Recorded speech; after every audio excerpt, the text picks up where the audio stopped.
Kami dari kelompok 1. Nama saya Anggun Amelia. Saya Latifah Izzatul Jannah. Nama saya Gebi Cayani Lubis. Hari ini kami dari kelompok 1 melakukan tinjauan pasar ke Pasar Nenggalo. Pasar Nenggalo terletak di Jalan Raya Siteba nomor 18, Kelurahan Surogadang, Kecamatan Nenggalo, Kota Padang. Pasar Nenggalo ini merupakan pasar tradisional.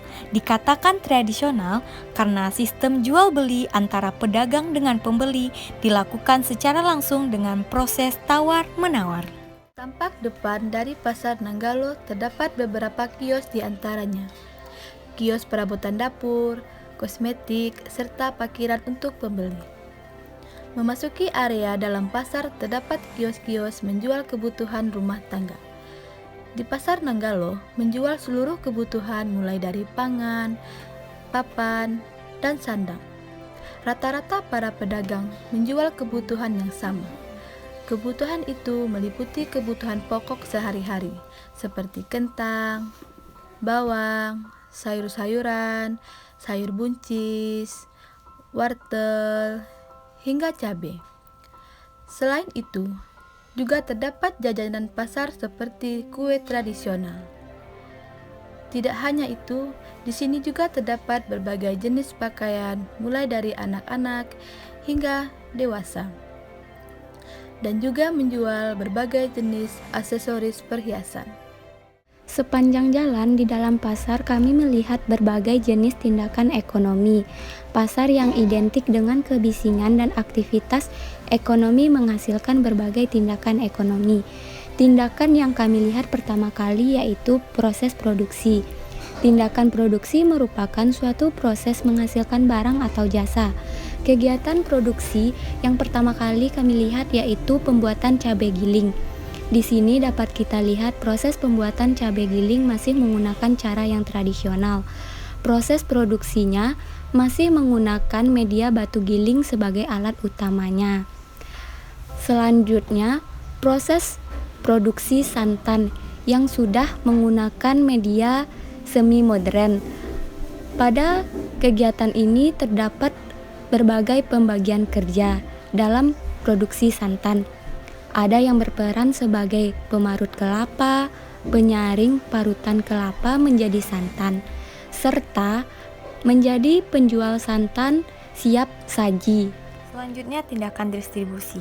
Yang kita tahu tindakan distribusi merupakan suatu tindakan penyaluran barang atau jasa sebagai suatu proses yang menjembatani barang yang akan dijual.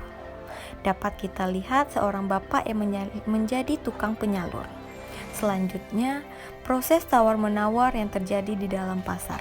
Dapat kita lihat dari video ini keantusiasan ibu-ibu dalam berbelanja.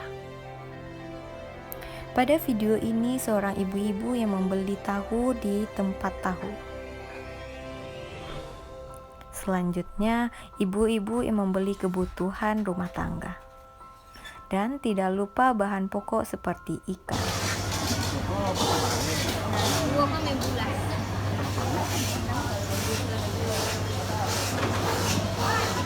Percakapan tadi merupakan suatu contoh dari proses tawar-menawar.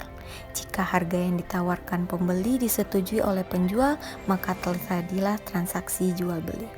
Selanjutnya, transaksi jual-beli buah-buahan yang terjadi antara ibu-ibu dan bapak penjual buah-buahan. Dan selanjutnya, transaksi jual-beli antara pedagang sayur. Tak lupa pula ada transaksi yang dilaksanakan oleh ibu-ibu penjual jajanan tradisional.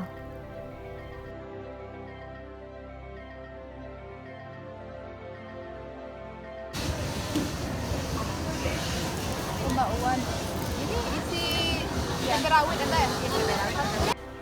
Dan di sini pembeli dapat berinteraksi langsung dengan pedagang. Transaksi tawar-menawar lainnya terjadi pada bapak-bapak dan ibu-ibu yang membeli daging. Tulang tuh sekilo berapa? Jika penjual dan pembeli sudah sepakat dengan harga yang ditentukan, maka barang yang dibeli sah untuk dibeli. Selanjutnya kami mengunjungi Los Lauk Pauk. Pada los ini sangat lengkap, ada berbagai jenis lauk pauk dari harga yang tinggi hingga rendah seperti ikan, ayam, daging, udang hingga belut yang jarang ditemukan di dagangan keliling. Di sini kami mencoba untuk berinteraksi dengan para pedagang dengan menanyakan jenis dan tarif harga. Dengan berbagai macam lauk pauk yang ada di pasar tentunya menimbulkan persaingan antar para pedagang, sehingga timbulnya suatu penawaran yang dilontarkan oleh seluruh pedagang dengan harga yang berbeda-beda.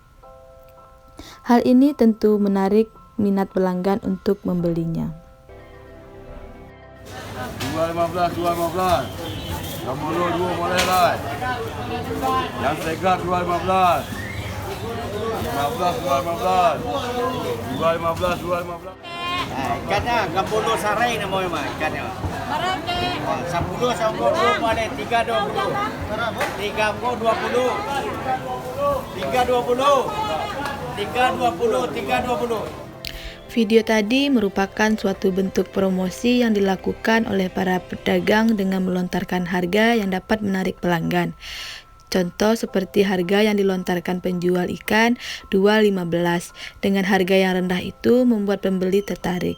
Namun tidak semua pembeli tertarik dengan harga yang lebih rendah seperti 3.20 yang dilontarkan kakek karena banyaknya sama dengan harga yang 2.15. Setelah kami menelusuri kios lauk pauk, kami keluar memasuki kios bagian belakang. Di bagian belakang ini terdapat kios grosir yang menyediakan perlengkapan sembako yang dapat dibeli satuan atau enceran. Dan juga terdapat kios penjualan bumbu masakan dan kebutuhan sehari-hari. Hal ini mempermudah pembeli karena tidak harus belanja di bagian dalam pasar yang mayoritas padat.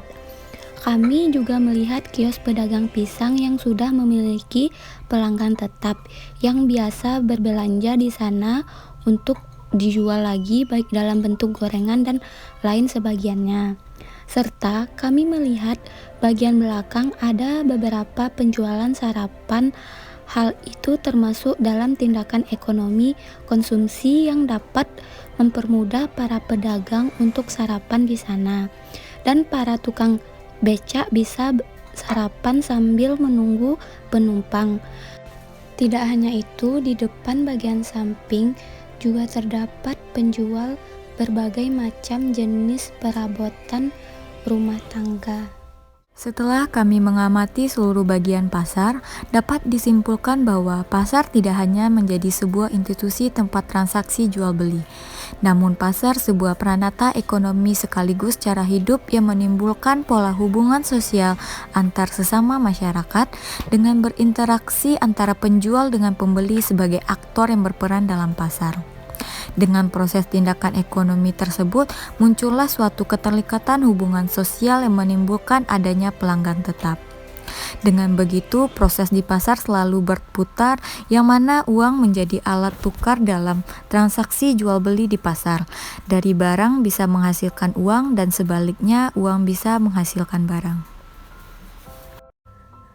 Terima kasih telah menonton video kami. Jangan lupa di subscribe.